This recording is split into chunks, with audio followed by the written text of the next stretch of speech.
Welcome back, everybody, to the Daily Racing Show here at RacePlazaMedia, and today we'll be taking a look at 5 differences between the IndyCar Series and Formula One. Let's get into it.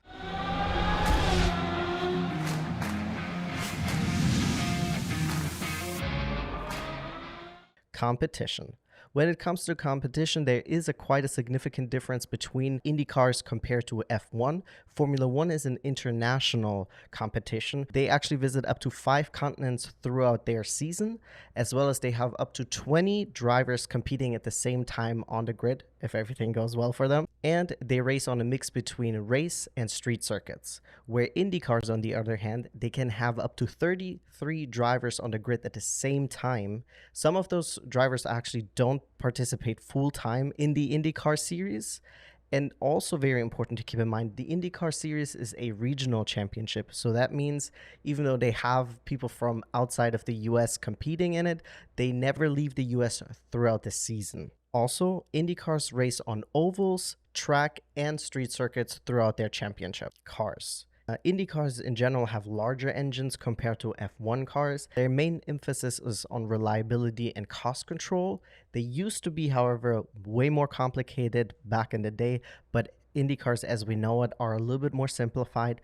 Also, every IndyCar team essentially has the same car that they build up on. So they all use the same chassis and the same aerodynamic kit. And when it comes to the engines, they have the option to either use a Honda engine or a Chevrolet engine. And then everything else that has been upgraded or designed is done by the individual teams. Whereas on F1, usually the teams engineer their cars from the ground up themselves, and they might opt to purchase parts such as the power unit from Mercedes, Renault, Red Bull. The engines can come from different manufacturers, but there's a lot less similarities between those cars than in Indy. Also, Formula One introduced the use of the Halo back in 2018, which is a protection device that was implemented onto the car to protect drivers during crashes. IndyCar, on the other hand, used something called the Aero Screen, which is a different version of the Halo because it comes with a screen itself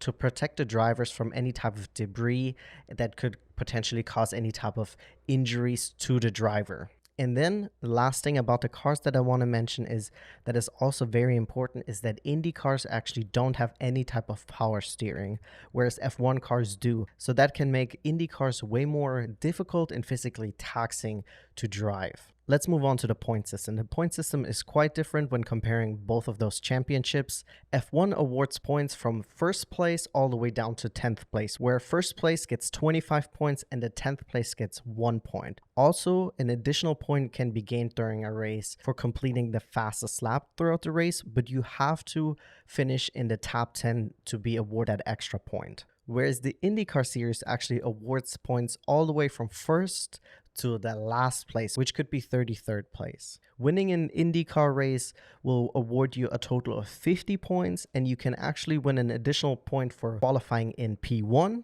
for leading a lap throughout the race, and you can gain an additional 2 points for leading the most amount of laps throughout the race. DRS versus Push-To-Pass. Back in 2011, Formula One introduced the drag reduction system, short DRS, to their races, which was introduced to create more overtaking opportunities throughout a race. The way DRS works, that a car essentially needs to be within a second of the car ahead of them when they're entering the DRS detection zone, and if they are within a second, they're able to enable DRS on their steering wheel, which opens up a little flap essentially on the back of the wing and creates more aerodynamic on the car, more air flows through the car, which essentially increases the speed of the car, creating a overtaking opportunity.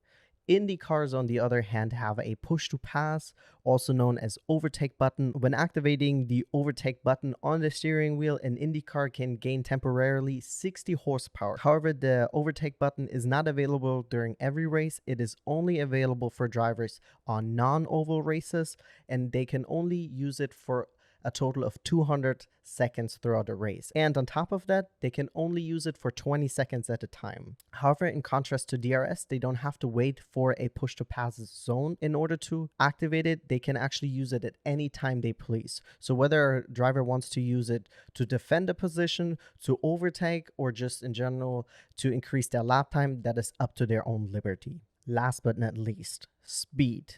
Formula One in general is considered the highest form of open wheel racing there is. However, they're not the fastest car actually. Indy cars on average actually hit a faster top speed throughout the races than F1 cars. Indy cars can hit speeds upwards of 240 miles per hour, which is about 386 kilometers per hour throughout a race, where F1 cars hit a top speed around 220 miles per hour, which is about 354 kilometers an hour. So if we're comparing numbers, I was able to take a look at the COTA track or the Circuit of Americas track. We're going to be comparing the quali times for both pole setters for each individual series. So for IndyCar series, we have Will Power setting a 146.017, and for Formula One, we have Valtteri Bottas setting a 132.029.